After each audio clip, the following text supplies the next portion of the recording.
Good morning and welcome everybody to today's workshop. Sorry, I had my camera turned off there. Today, it's all about creating an amazing resume. So for most job seekers, resume creation is where you begin. It's kind of the first thing that you think about when it's time to start looking for work. But almost straight away, there's a little bit of confusion, isn't there? Because what actually makes a good resume? Do you know what a good resume looks like? Having been in recruitment for 15 or 16 years, one of the most challenging things is that there is actually no one perfect formula for a resume. I like to give the example of a chocolate cake recipe. If you jump on Google today and you type in chocolate cake recipe, you will literally get thousands of chocolate cake recipes. And guess what? They all make a chocolate cake. However, they're all a little bit different in their ingredients. They're all a little bit different in their methods, and they all taste a little bit different as well. And resumes are kind of the same. I've worked with lots of recruiters in my career, and we all have slightly different variations on what we like in resumes. And in many ways, this is what ends up making it a little bit tricky for you, the job seeker, to know exactly what to do when formulating and creating a resume that really stands out. Because let's be honest, we don't want to just create an average resume. Recruitment is a really competitive process, so you need a resume that is going to stand out. So today I'm going to take you through how I think you can go about creating an awesome resume, as it is my view as the candidate coach. And you might hear contradictory views from time to time, but that's because it's okay for everybody to have an opinion on resumes. Alrighty, let me get going with sharing my screen with you. So, as I said today, how to create an awesome resume, because we don't want just average. We don't want just average. When we're sending our resume off, when we're applying for roles, we actually want our resume to be awesome. We want it to stand out. Even though you're probably hearing at the moment that it's quite tough for a lot of employers to find talent, regardless of how high or how low unemployment is, the recruitment process is still really competitive. So you've got to be putting your best step forward at every single step of the journey. And having an awesome resume is really important. So a bit of housekeeping for today's webinar or for today's workshop. If I do drop out for any reason, please stay on the line and wait for me to rejoin. I run 2 workshops every week, and just occasionally I do get kicked off or the internet drops out. But if that occurs, just stay on the line and I'll log back on. Ask lots of questions. So some of you have already typed some comments into the chat function there. So ask questions as we're going along today. It's an interactive workshop. I'm coming to you live. It's the 1st of September. This is not pre-recorded at all. So ask some questions as we're going along today, and I'll answer them as we go. Take lots of notes as well. But also our webinar will be available to be watched on our YouTube channel at the end of today. So you can watch a replay of today. And I'll also hang around at the end of the workshop today to answer any of your questions, any questions at all that you've got when it comes to resumes, or maybe you want to ask questions about another part of the recruitment process, cover letters, interview preparation, presentation. I'm happy to take any and all of your questions today. All right, so just a little bit about me before we go any further. So who am I and why am I presenting to you today? Well, my name is James Whitcomb. I'm a director at Smart Recruitment, where I've been since 2005, and I've been working in recruitment since 2005. Over that time, I've conducted at least 3,000 interviews and at least 600 group assessments, and placed over 1,000 people into jobs with well over 100 different organizations. So I've got some really good experience, particularly for today's audience when it comes to reading resumes. So for every one of those 3,000 interviews, I'm probably reading 50 resumes at least on top of that. And we launched the Candidate Coach, the platform we're meeting on today, in December 2019. All right, I've got a question for you, and I want you to actually type your answer for me into the chat box. Type your answer into the chat box here, and there's a purpose for me asking this question. But how are you feeling today? From the list of emojis on the screen there, how are you feeling today? I know that half of Australia are in lockdown at the moment, or probably well over half. I'm in Victoria. We're in lockdown here at the moment. We're hoping to get out of it soon. Obviously, New South Wales, many of you are in lockdown at the moment too, and some other states as well. We've got a couple of smiley faces already coming through on the chat, which is great. Good to see people are feeling happy and upbeat.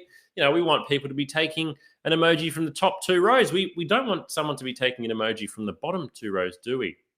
All right. So why I'm asking you this question? Bit of a strange question for you to be asking me, James.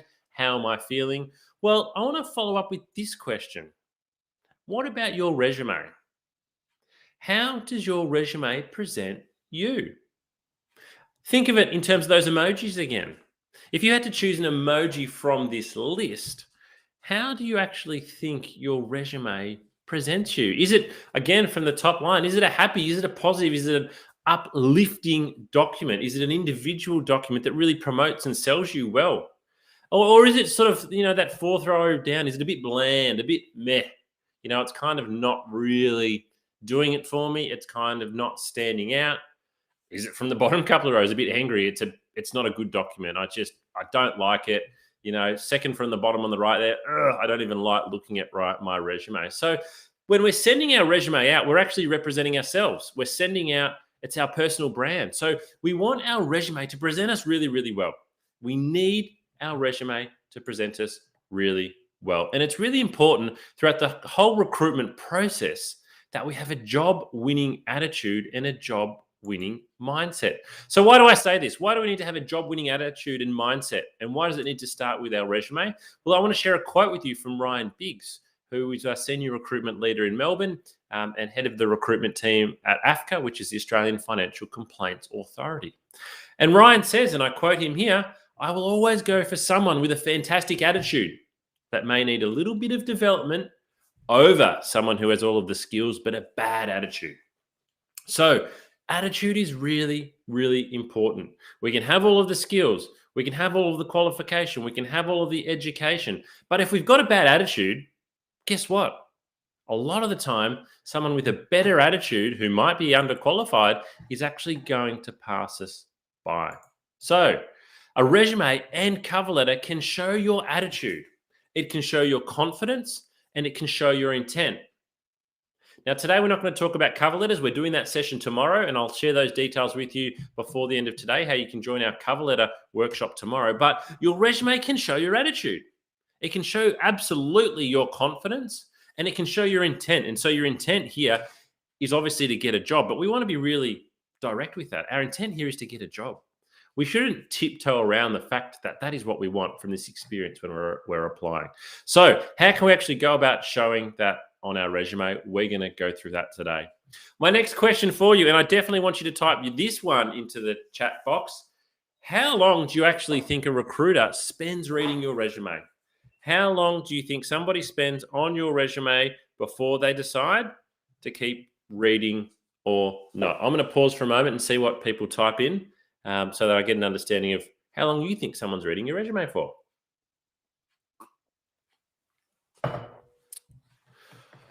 Alrighty, so the first one's come through there at 1 minute. That's a good early guess there. We've got 1 minute. We've got 5 seconds. We've got less than a minute.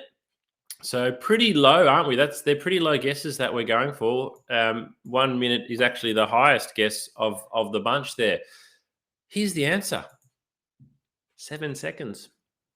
7 seconds. So the person who guessed 5 seconds is closest to the pin. Absolutely. Wow. That's not a great stat, is it? As somebody who's worked in the industry for so long, I'm not proud of that stat. I'm not proud of the stat that on average, recruiters look at a resume for 7 seconds. Now, that doesn't mean that every resume only gets read for 7 seconds, but it's at the 7-second mark where a recruiter decides to keep going or no, that resume is literally going in the bin. I'm not going to keep reading. Now, we can hate this stat as much as we like. I hate it. I hate it. Nothing we can do about it. But what we can actually do is maybe use it to our advantage.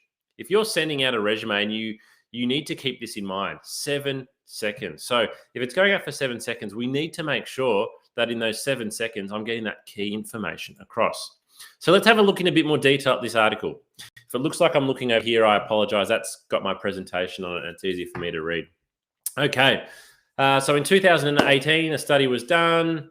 It's the second paragraph. Let's look at the second dot point. Resumes succeeded in capturing a recruiter's attention, featured simple layouts, with clear sections and heading titles. So sections, we need a number of sections, and we need heading titles. Resumes that are organized by E or F pattern reading tendencies also did well.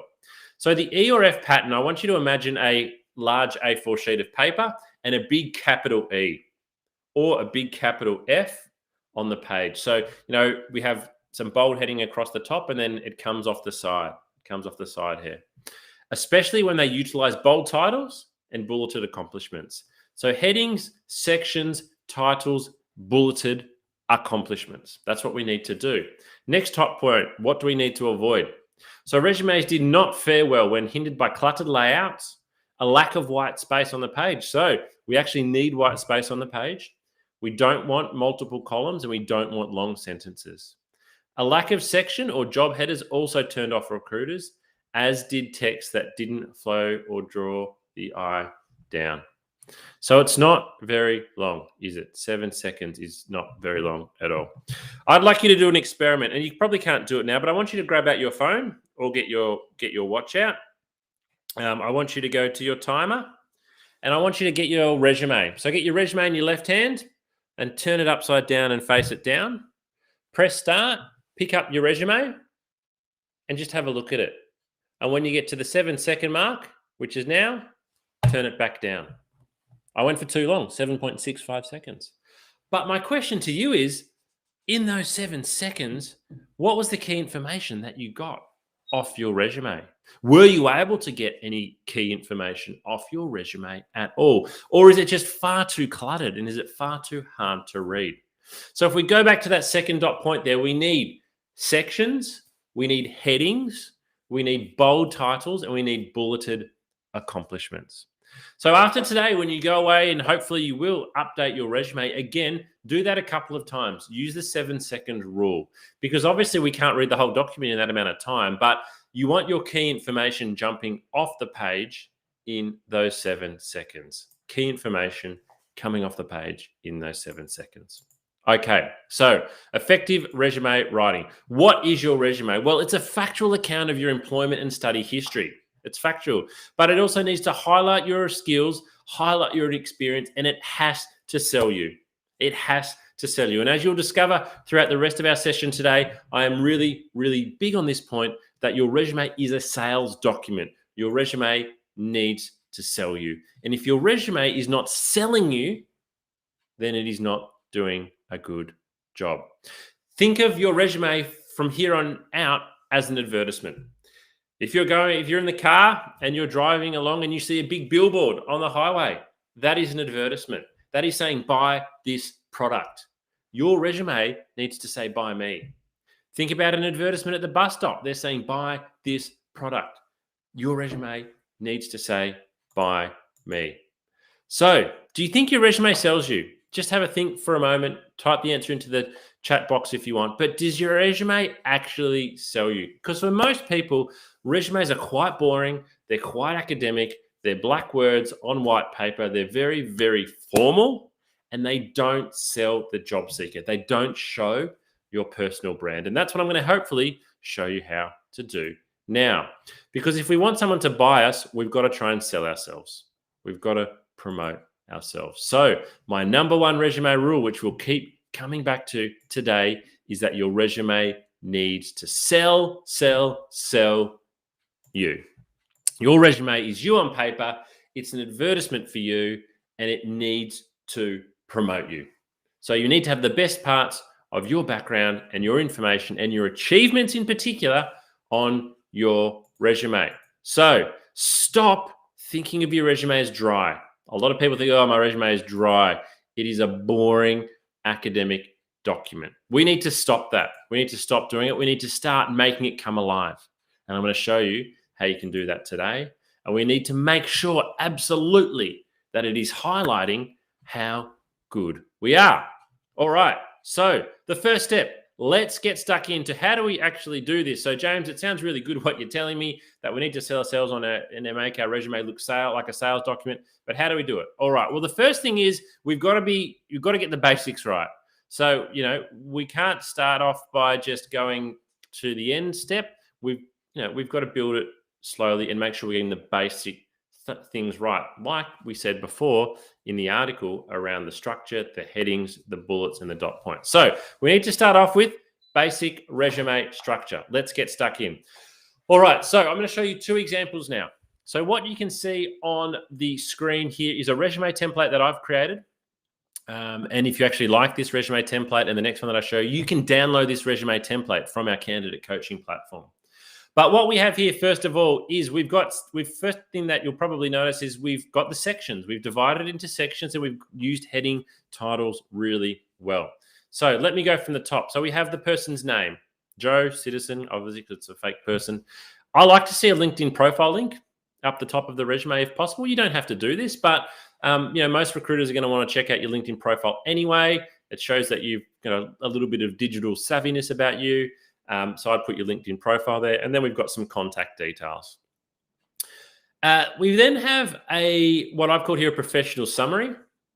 A lot of people have this on their resume. You might call it introduction. You might call it career objective. It can have several different titles, but it's kind of like one paragraph. It's really only ever one, and it's maybe 2 to 3 sentences at the most. And this is an introduction to yourself, but don't take this paragraph lightly. This is the first thing after your contact details you're putting on your resume. It's an opportunity for you to really sell yourself and promote yourself. And you need to tailor this paragraph to each job because every single job you're going to apply for is slightly different. So have a really good professional summary here and edit it to make sure that it's really specific to the vacancy. Make sure that it is really specific to the vacancy and it's not just summary of what you've done in all of your career, but it's kind of not really relevant to the role that you're applying for. So we need to make sure that what we're applying for, we have relevant information on our resume. And that's why we need to tailor it each time, which we'll talk about. We've then got formal education. I like to see this order. So I like to see a bit of a summary, education, employment history. Some people put their education last on their resume. That's quite a UK and US style of resume. However, if we go back to the 7-second rule, 7 seconds means no one's looking at page 2 in 7 seconds. Nobody is looking at page 2 in 7 seconds. So we've got to have our key information on page 1. Because if it's not on page 1, there's a very good chance it won't even get read.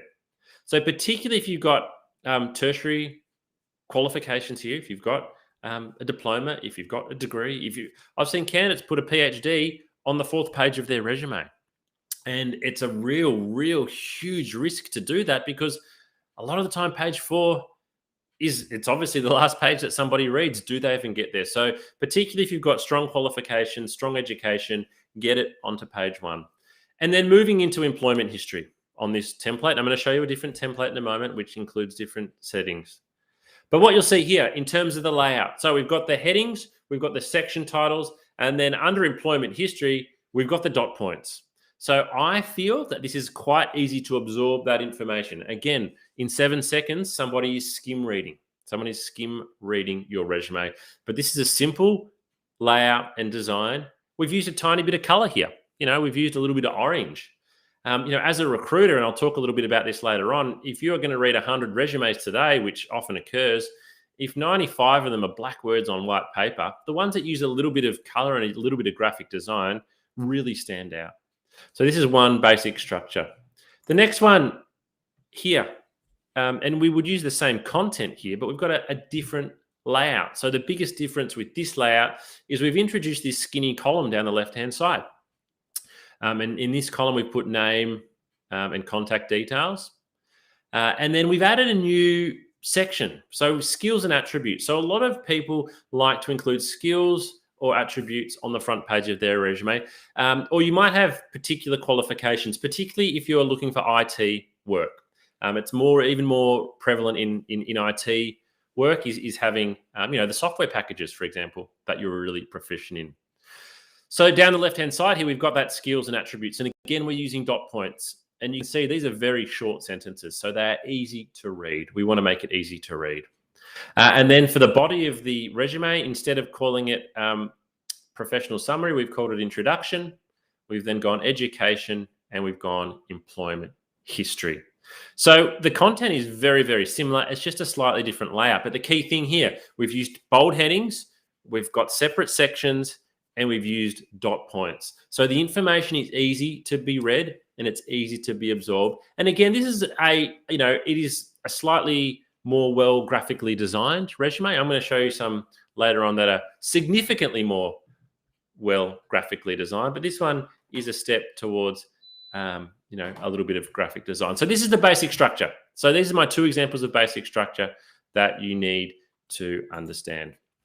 All right, so basic structure done. Second step, selling ourselves. So as I have done in the first 15 minutes of today, I have talked about the importance that your resume has to sell you. It has to promote you. It needs to kind of say to the person reading it, pick up the phone and call me. Look at this good stuff about me. Look at my great achievements. Look at my excellent experience. So we've got to sell ourselves and we've got to promote ourselves. So how do we actually do that? All right, I'm going to share with you one example today of somebody, it's a before and after of somebody that I met a couple of years ago. And I'm not going to share her whole resume, but I'm going to share how she described her role. So how do we actually sell our experience? So this was a candidate I met in late 2016, and I will never forget this because of the before and after. So she was a sales representative, and I've changed the name of the company there, so we're not disclosing who it was, but she was a sales representative for pretty much 3 years. And being a sales recruiter, I know that sales is hard work. You need a lot of resilience. So if you've been doing sales for 3 years, I will probably give you a call. But this is how she described her job on her resume. She was salesperson of the year for the company for 3 years. She sold goods and traveled to meet customers and keep them happy. So very basic resume. When I then met with her and I interviewed her, I was blown away. I was blown away by what she'd done and what she'd achieved in the role. And so I worked with her, and this is what we changed her job into on her resume. So I'll just give you a moment to take that in. So the first thing you'll notice is we've used those bold headings. We've got those bold headings there. So we've got primary responsibilities and achievements. And we've got dot points for both. 5 years on, I probably wouldn't have that many responsibilities anymore. I've got 1, 2, 3, 4, 5. I think I've got 9 there. I'd probably recommend 6 or 7 at the most, and 3 or 4 achievements. But what you can see straight away here with the responsibilities, let's look at those first, is we've certainly got greater detail, but we also can quite easily get a greater understanding. So that top dot point, maintain regular contact with a large portfolio of business clients. That gives great insight.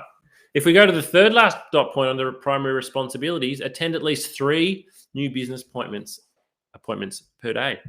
Using numbers on your resume is a great thing to do. It helps to quantify. I understand what 3 appointments a day is. That's 15 a week. That's probably 60 a month.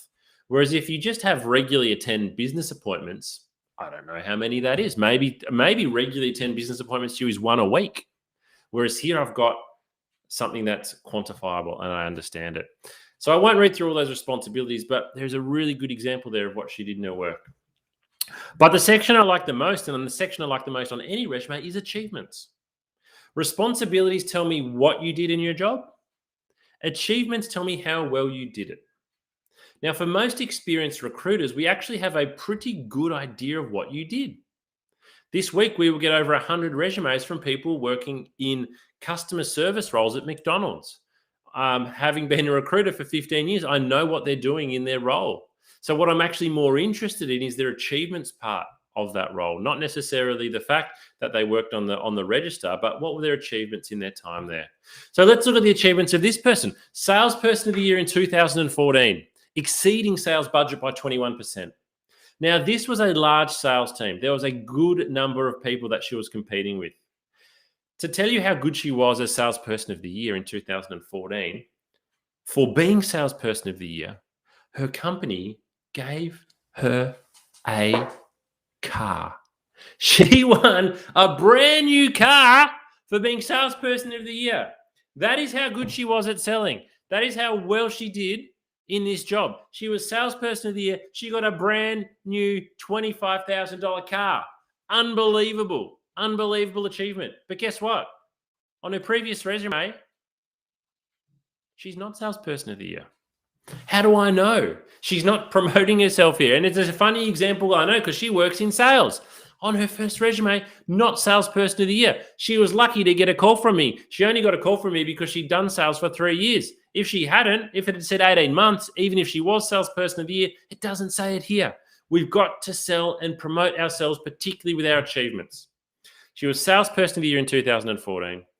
She exceeded her sales budget by 21%, and she won a car for that. And then we've got some other dot points here. I particularly like the second last one. Helped increase product sales in Melbourne from 400,000 to 800,000 in 2 years. She's quantified it. She's used some information there that my brain can absorb. Really good examples. So we need to have achievements on our resume. So my question for you is, do you have achievements on your resume? Do you have achievements on your resume? Now, you might be sitting there thinking, James, this is a great example, but I've not been salesperson of the year. I've not been employee of the year. I've not won a car. I'm not expecting you to. What I would like you to put on your resume is to think about any achievement that you might have received. Maybe it was employee of the month, but it doesn't have to be something that you get a certificate for. An achievement could be a project that you were part of, that you worked on. An achievement could be recognition for your 5 years of service. A really good way to think about what achievements you've had in your work is to think about your duties and responsibilities that you're doing at the end of your time in the job, and how are they different from when you started? Because I bet you that what you're doing now when you finish your job, I bet you've got increased responsibilities on when you started. So maybe an achievement you could put down on there was, I was asked to help train and onboard new staff. I'd say that's an achievement. You were asked to help train and onboard new staff. You were trusted to do that. Maybe you worked in retail, and after 2 years in the role, you were given responsibility to cash up the till at the end of the day. That's some extra responsibility. Put that down as an achievement. Maybe you're given the keys to the store. Put that down as an achievement. Maybe you're still struggling to think of something, but maybe you were asked to regularly fill in shifts. But guess what? You were asked. So have a think about achievements here. In many senses, it doesn't actually matter what you put as an achievement, but it shows on your resume that you're proud of what you've done. You've got a sense of pride in your work. You've recognized the good things that you did. So have a think about your achievements. Get something onto your resume, because that is where my eye goes most often when I look at a resume. Is I know what you've done in your role, so I want to see what you're listing as an achievement. And if the only thing you've got there was a loyal employee who gave 5 years of service, guess what? I think that's fantastic, because you're a loyal employee and you've given 5 years of service and you understand the importance of that. So you don't need 4 achievements, but I'd recommend getting at least 2.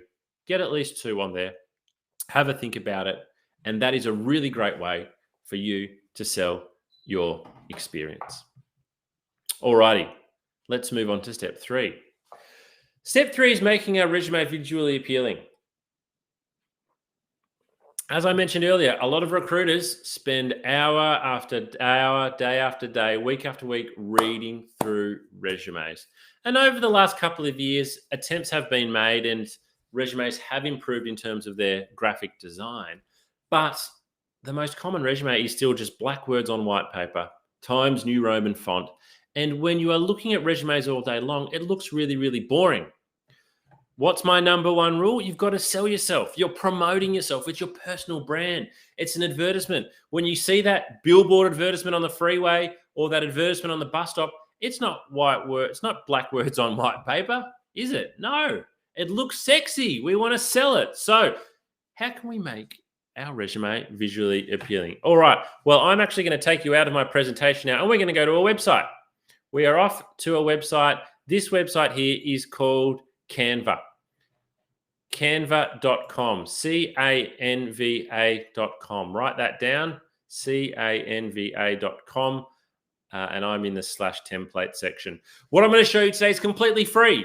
It is completely free. I actually have a paid version of Canva because I use it a lot, but I'm going to show you the free version. So we can go to Canva and we can type in here resume. Type in resume, hit enter. What it loads up for us here is a whole range of templates that we can download and use. So I'll just slowly scroll down the page for a moment, and you can have a look at all of these templates. Now, when you're a recruiter and you see a lot of black words on white paper, and then you get a template like this, which is a lot, easier on the eye, and it looks sexier, and it's well graphically designed, it actually really makes a difference. So when we're on this side here, if we want to use one of these templates, it's as simple as doing this. Let's pick one. All right, let's pick this one here. If we want to use it, we click on it. Custom template. This one's called Dentist Resume, so it must be have a dentist flavor. I'll zoom in a little bit, but everything on this page, whoops, zoomed in too far, is editable. Everything on this page is editable. So we can go through and put our details in. So I'll obviously put my name in. I'm James. Brown, Chris Whitcomb's a long surname. I'd remove this dental assistant logo. Maybe I'd actually put up my own photo. You might choose. I'll answer the photo question later on. Whether you put a photo up or not is completely up to you. But there we go. I can put my own photo there. Corporate headshot. And then I go through and I change all these details to my details. So I put in my job, put in my skills, my education. I can add another page if I need a second page, and I can keep going. And I'd obviously change the background there because it's a dentist one. But when I'm done, I just simply go up here to download, and I can choose whether I want to download it as a PDF file or an image. The catch with Canva is I cannot download it as a Word document. So if you are applying for a job and they say, please upload your Word document, you cannot use something from Canva. Potentially you could download a PDF and then get a Word converter. But my personal preference is for you to send a PDF file as a resume. I think it looks more professional, but jump on canva.com, play around with these templates, find one that you like, or jump on our candidate coaching page and do the same thing. But you can create a very well graphically designed resume, which I think sells and promotes you far better. And it is very, very simple. That's the beauty of Canva. They have made it simple for you. So there is absolutely nothing wrong. In fact, I'm encouraging you to have a graphically designed resume, make it visually appealing, because it is going to sell and promote you better. So use the Candidate Coach templates or visit canva.com. Okay, so that's the first 3 steps. Basic resume structure, selling yourself, make it visually appealing. The 4th step, and if we do the first 3 steps, that's great. But if we don't do this 4th step, then the first 3 steps, we are wasting a little bit. We are wasting a lot. You need to change your resume for every application. For every job that you apply for, you need to edit your application. And I know what you're thinking. Oh, James, really? Do you know how many jobs I've applied for? You want me to change every application? Do you know how long that's going to take? Well, 2 things I want to say to you. First of all is, if you are full-time job hunting at the moment, you should only be applying for 2 or 3 jobs a day, because you need to be doing research. And I'll talk about this more tomorrow with cover letters, but you need to be researching each job. You need to be tailoring each application rather than just click, apply, shooting off the same resume. You might be thinking, James, though, I'm just applying for customer service roles. Every job I apply for is the same title, customer service. Guess what? I know that. However, every one of those companies is different, and every one of those jobs is a little bit different. It is a little bit different. As I said before, 6 or 7 dot points is all you can have for responsibilities for your last job. That's what you want on your resume, 6 or 7 dot points. But you probably actually had around 60 responsibilities. So you need to choose the 6 or 7 to list on your resume that are most relevant to the job you're applying for. Most relevant to the job you're applying for. And you can only do that by tweaking your resume. So you don't need to rewrite the whole thing, but you might need to spend 20 minutes removing 1 dot point, replacing it with another. We're not telling any lies. Don't tell any lies on your resume. But if you can only have 6 dot points, you need to choose the 6 dot points that are most relevant to the job you're applying for. You should be applying for every job like it is the only job you can apply for. It is the last job you can ever apply for. We need to tailor our resume for every single application. Whoops, clicked the wrong thing there. Okay, so the common resume questions. And if you do have a question now, one's just come through, I'm going to answer it. So I'll jump into the chat box first. How do these graphically designed resumes perform on ATS software that recruiters or employers use? That's a really good question. So graphically designed resumes act in no different way. ATS softwares are quite advanced now.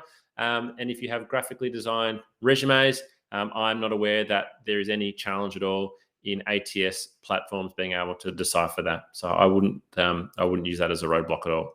All right, so the common resume questions that I get, and again, feel free to type in another one that you've got. How long should my resume be? Okay, this is a tough one, isn't it? Because again, I work with recruiters who love one-page resumes. I work with recruiters who prefer 2. Some recruiters I know prefer 4. None of them are wrong. They're all as right as each other. It is personal preference. I don't mind how long your resume is. I would say a maximum of 4. I just can't think of any reason why even the most experienced person needs more than 4 pages. And to be honest, even 3 and maybe even 2. Personal preference for me is probably 2. It kind of doesn't matter, though, if your first page is not great. First page is where you should be spending 95% of your time and effort. Because as we said before, in those 7 seconds, if it doesn't capture the recruiter's attention, it doesn't matter what's on pages 2, 3, or 4. So focus 95% of your effort onto page 1, and then you can add a couple of other pages if need be. Should I include a photo on my resume? This is the most common question we get. So should I include a photo on my resume? Look, the answer is obvious. It is up to you. It is completely up to you. As I've told you, your resume is a sales document. It needs to promote you. It needs to sell you. Do you think putting a photo on your resume is going to help sell you? I can't answer that. Only you can answer that. It's your personal brand.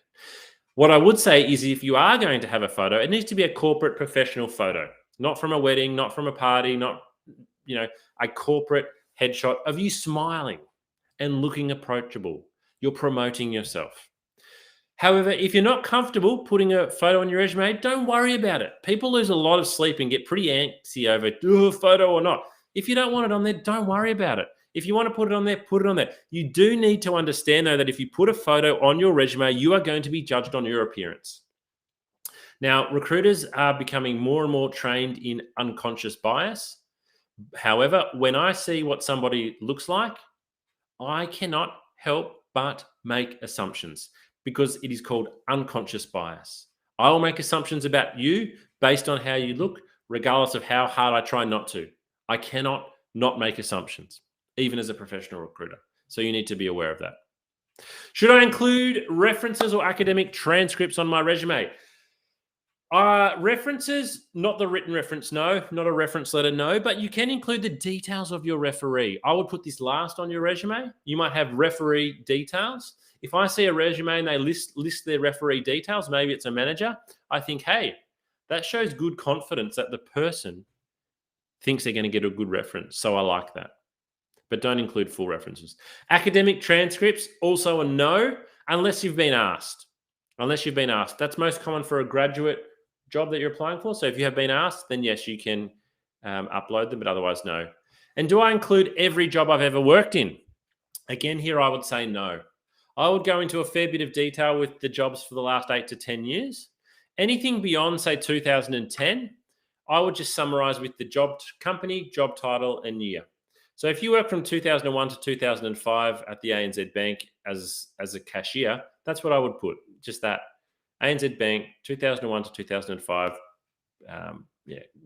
teller or whatever it was. We don't need details there. Alrighty. Now, a reminder. So this month, you're watching our workshop at the right time because it's our first workshop of the month. We're running 8. Tomorrow, we're back here at 10 a.m., not 11, so we're an hour earlier tomorrow.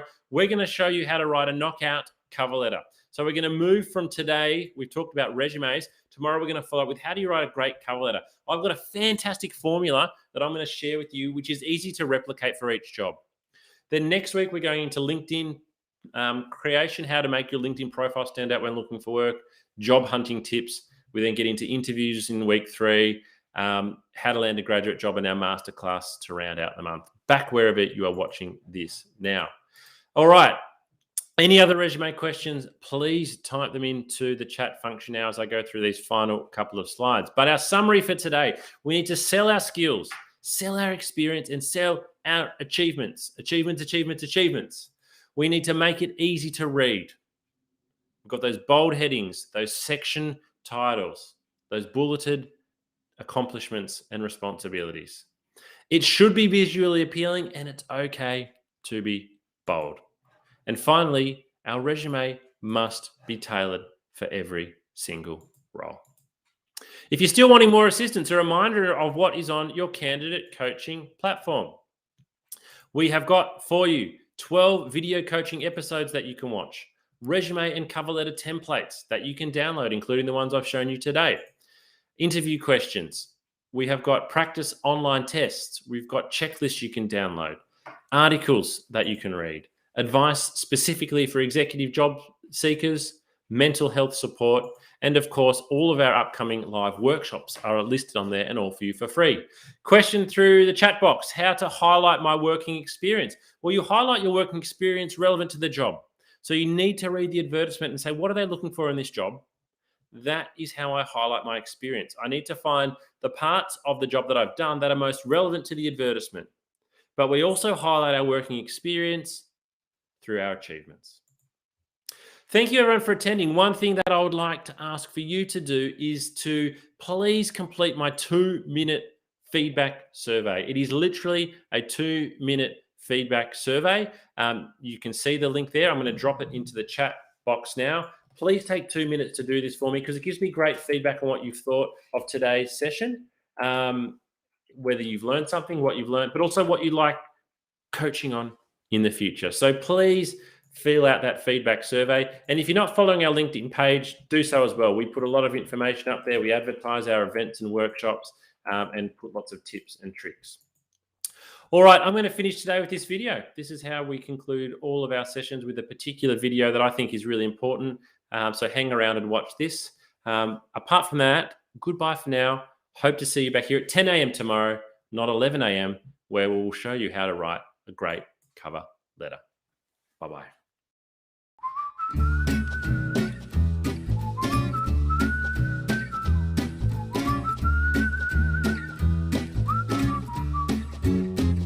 If you're not feeling terrific at the moment and you feel like your mental well-being has taken a little bit of a dip, please remember this is not going to last forever. There's lots you can do to manage your mental health and get back on top of it.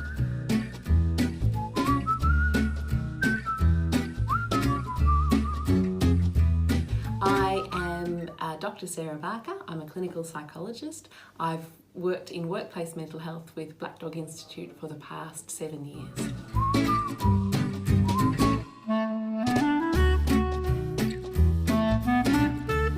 I work with a lot of adults and young people, mainly with anxiety, depression, trauma as well, a range of issues, and many who are looking for work and undergoing that process of trying to find employment.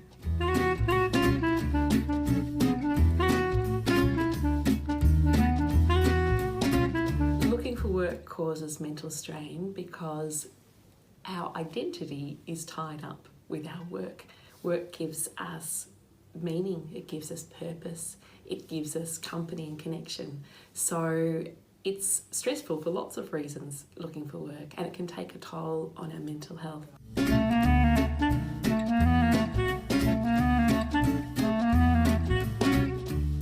It's really important for us to be aware of the signs that our well-being and our mental health might be dropping. Probably the biggest sign is changes in behaviour. So that might be changes in the way we're thinking or talking to ourselves. We might be saying things like, who would employ me? I'll never get a job. We might be really down on ourselves and really hard and critical on ourselves when normally we're not so hard and critical. We might also, in our relationships, change our behaviour. We might be more snappy or more irritable with people that we love. That normally we might be a little bit irritable sometimes, but not irritable in that way. Losing interest in things that usually sparked us and ignited us and gave us joy. So perhaps usually we like walking the dog and suddenly we start thinking, I can't be bothered walking the dog today. That sort of thing, those changes in behaviour are really significant because they tell us that something's different, and if we're noticing, I suppose, more than one of those and it's affecting the way we feel, and this is over a period of say 2 weeks or longer, then it's a really good idea to have a chat to a GP that you trust, and find out what might be going on, have a discussion and see if there's any physical reasons for that, or if perhaps your mental health and wellbeing might be able to do with a little bit of extra support, and then the GP can refer you on to see a psychologist, a counsellor, whoever is most appropriate for you.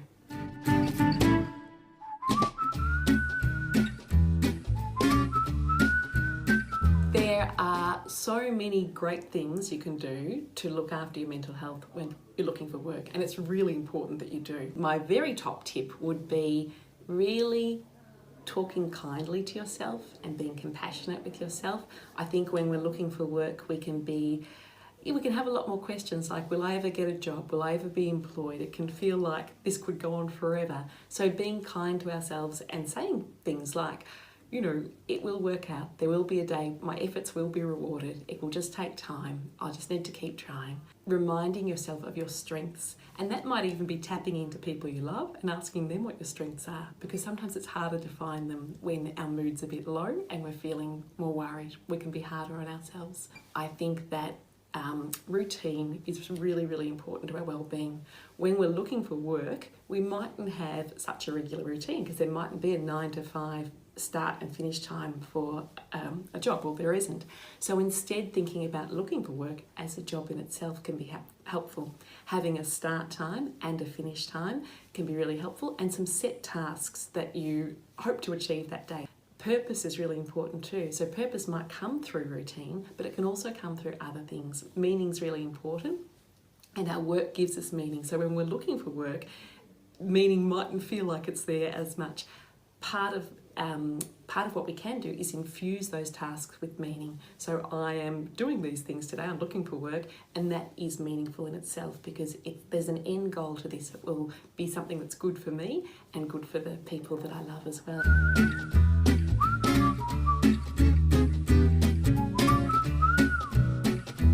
Some excellent resources for looking after well-being when looking for work are the Headgear app. The Headgear app is free, it's evidence-based, it's developed by Black Dog Institute, and it is fun to use. It uses mindfulness, so a technique to really help us relax and reduce physiological arousal, which can often occur when we're feeling anxious. It's got a 30-day challenge, which is just short, bite-sized little challenges to extend your well-being and grow your well-being, and that can be really extra important when we're looking for work. There are also some really terrific resources available through the Black Dog Institute. One of them is a beautiful self-care plan that encourages you to think about your top coping tips, the things that personally work best for you, that are positive coping strategies. Another really good resource is through Beyond Blue, and they've got some excellent resources to look after mental health while looking for work, and also when people are recently out of work as well.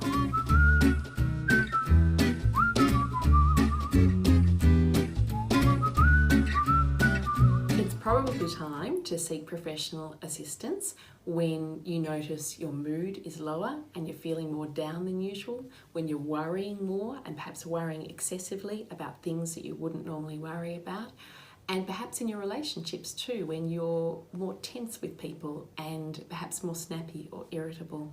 All of these are signs that perhaps our mood is not in the greatest space and our well-being is not in the greatest space, and that it can be a great idea then to chat to your GP, who can then refer you to an appropriate person to help you strengthen your well-being.